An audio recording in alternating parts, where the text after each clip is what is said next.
You know, I've never really tried making vlog-style videos because, I don't know, just the thought never really appealed to me.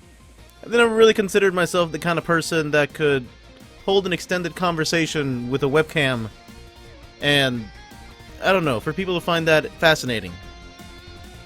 But you know what's a good motivator to sit here and rant at something? Video game delays! And in case you don't know what I'm talking about, then let me talk to you about Mighty No. 9. Now, Mighty No. 9, as most of you probably already know, is a side-scrolling platformer that's being made by Concept, helmed by Keiji Inafune, the father of Mega Man and all that. The game has generally been well received. Actually, at the very beginning, it was pretty much godlike. Like, everyone saw this as the second coming of Mega Man. Like, Mega Man was gonna come back. And even though it's not actually Mega Man. But the basic idea was that Keiji Inafune was going to create a Mega Man-like property that he was going to have full creative control over. Which, in retrospect, was probably a big red flag. But anyway, the game for the most part has been delayed a couple of times, which is fine. If you want to delay the game because you want to increase the quality of your game, you want to make sure it's perfect, you want to make sure it's better, then okay, that's fine.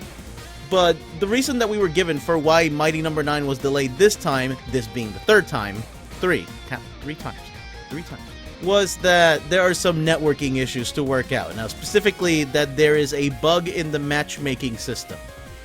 Now, I'm not going to claim to know what they're doing over at Concept, because I don't work there, I don't live in the area, I don't know anything about what they're doing over there. But I do know that the last time they delayed this game, the second time they delayed it, they pretty much gave the exact same reason. I don't remember specifically if it was bugs in the matchmaking system, but I do remember that the big deal was that there was some networking issue that they had to work out for the online component. It might have been the matchmaking system, maybe it was something else, don't quote me on this. It kind of brings into question just what exactly they're doing. If the second delay was done to work out networking issues, and the third delay is being done to work out networking issues, just what in the hell have they been doing in that time in between? What have they been doing? There are really, at this point, only three reasons for why this game is being delayed.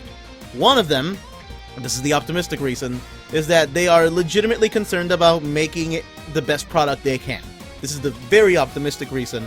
This is the reason that not a lot of people are believing right now for reasons that I'll get into. The second reason is that they are lying. I don't know why they would be lying. I can't really fathom. Maybe there is an issue that they can't figure out, and it's, for the sake of total transparency, they're trying to make it seem like an actual thing that they can show off, like, you know, like, oh, it's a networking bug in the matchmaking system, because you will know what we mean by that. It's, you will know what we, but maybe they can't figure it out. I don't know, maybe they're lying about that. And reason number 3, and this is kind of leading towards this reason, they're incompetent. Reason number 3 is they're incompetent. They don't know what they're doing. They have had all this money thrown at them, but this is actually the first game they've ever made together, and they don't know what to do about it. Like, they don't know how to do this. And I could be wrong about any of these reasons, or I could be right about any of these reasons. But the reason why those last 2 reasons, Jesus Christ, how many times did I say the word reason? The reason why those last 2 reasons seem the most likely to me that they're either lying or they're incompetent is because they have burned through a lot of good faith to get to the point where they're at now.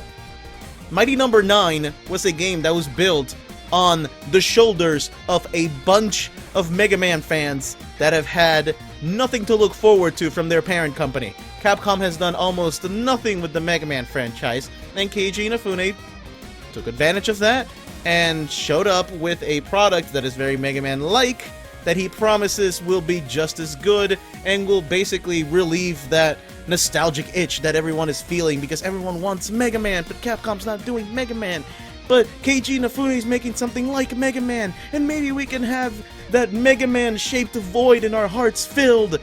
But it still hasn't been filled because the game has been delayed 3 times. and because we don't really have a lot to show for it, and because the game is now being published by a Deep Silver? The game is being published by a major organization instead of just being fully kickstarted, and the direction of the game now looks completely different than from when it was conceptualized, and this is the big one. The Red Ash Kickstarter completely destroyed any good faith that Concept and Keiji Inafune had as game developers. The only reason Mighty Number 9 got away with getting as much money as it did was because the fan base that it was aiming at was starved for content. Even if it was just a concept for a video game, that was still more than what Capcom was doing, and it sunk everyone in. And I'm not saying that Mighty Number 9 can't still be good. It could surprise everyone and still be a fantastic product, and maybe reason number 1, that they're just trying to make it the best product they can be, was actually the real reason. Don't get me wrong, but I really need to rant about this. Red Ash tried to do the same exact thing. It tried to provide everyone with a concept for a video game and not an actual video game. It was just concept artwork. It was just the idea that this is a game that they wanted to make. They didn't have anything to show for it. There was no gameplay until much later. There was no concrete plan. There was nothing. It was a concept that only worked for Mighty Number 9 because of the timing and the circumstances. That's not going to work twice, especially when standards have gone up between the time that Mighty Number 9 was pitched and the time Red Ash was pitched. Which, by the way, Red Ash, Re-Dash, Rockman Dash, Mega Man Legends, like, are you kidding me? That's a whole nother video. But anyway, the absolute disaster that was Red Ash pretty much burned through all the goodwill that Keiji Inafune and Concept had built as a company. They gathered all of this goodwill at the idea that they're gonna bring a Mega Man-like game to the Mega Man-starved masses, and Red Ash as a pitch completely destroyed all that goodwill. Now, you would think that as a company, your best course of action is to inspire more goodwill, to apologize for those things, to reassure people that, no, that was a mistake on our part, and we are going to do our best to fix it, and we are going to give you guys something amazing to look forward to, because we messed up. You know, that's just standard business.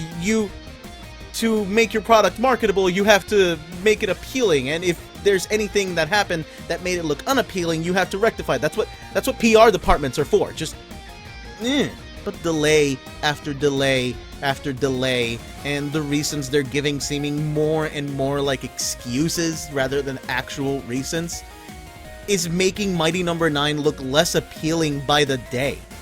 Every single time something happens with Mighty Number 9, I see a bunch of people suddenly start rethinking their pledges or rethinking how much they want to invest into this game. Not to mention that people aren't as hopeless about Mega Man anymore. It seems like more things are happening with Mega Man, and that's maybe making more people see that maybe this isn't the product that it was cracked out to be in the beginning. I mean, Shovel Knight was being kickstarted at around the same time that Mighty Number 9 was, as well as, I believe, Shantae Have Genie Hero, but I don't know that much about Shantae's. That's my bad. But at least on the Shovel Knight front, that game came out, and that game came out late. Shovel Knight came out late, and they had to find a completely different way to get more money to finish the development, but they finished it.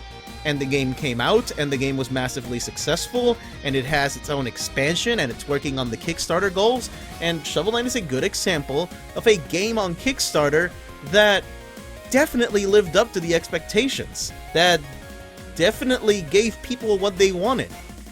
But not only has Shovel Knight come out, but DLC has come out and has been released on multiple platforms. But what's Mighty Number 9 done in that span of time? I mean, again, I don't work for them, and I don't work for Yacht Club Games either, so I don't know anything about what goes on behind closed doors in regards to the development of the game. Maybe developing Mighty Number 9 is a much harder project. Maybe there are a lot of factors in developing the game that we just don't know about, and they just haven't told us about. But the fact of the matter is, they can't expect us to understand if we don't know anything, They can't expect us to still be with Mighty Number 9 if all they do is throw delay after delay after delay and just more excuses to make people second-guess themselves about their investment in this product. Concept has to do something to reinstill people's faith in Mighty Number 9. Because as things are right now, no one's going to care about this game by the time it comes out. And whether that's a good thing or not remains to be seen. Nonetheless, those are my thoughts on the whole ordeal. Mighty Number 9 was delayed a third frickin' time, and now it just doesn't seem like the product that it was being promised all those years ago. Maybe I'm wrong, maybe I'm not. But either way, thank you guys for listening, and I hope you guys enjoyed this rant. That's what this was, a rant. If you guys want to see more vlog-style videos like this one, let me know, because these videos are surprisingly easy to make, and I know I've kind of starved you guys of content. But either way, this is Super Games Buster, and I'll see you guys later.